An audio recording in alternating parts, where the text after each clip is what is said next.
Okay, so here's the guidepost for March 23rd, this coming Thursday evening.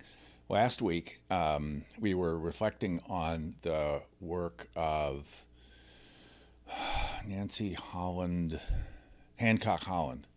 Corrine had shared with us her video on photography as a spiritual path, and that was where we started, was the consideration of how true does this feel to us, and several of us consider ourselves to be photographers, and we were talking about the way that when we are preparing or looking for a photograph, part of what we're looking for is an image that it will, in two dimensions, actually express something of greater depth. So because we're looking for the image, we're looking for reality, and how does reality reveal its depth to us? So it really makes sense that photography is a spiritual path in that sense, that it invites us into a way of being that encourages us to see with depth. But I will confess to you, I was a little disappointed that there weren't more of us in this conversation, and was very pleasantly surprised to see the conversation really take off in a number of really intriguing ways for me.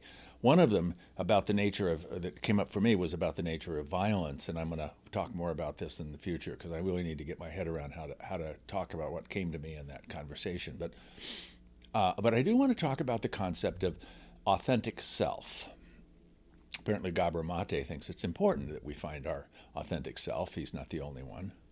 But what is the self, and what makes myself more or less, or my awareness of myself, or how I define myself, more or less authentic?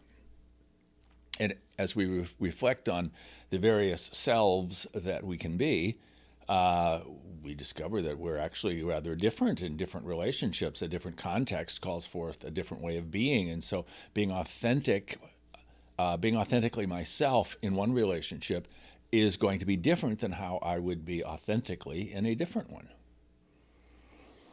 And that got me thinking about quantum mechanics and the observation that something doesn't actually exist in a meaningful way until it's observed.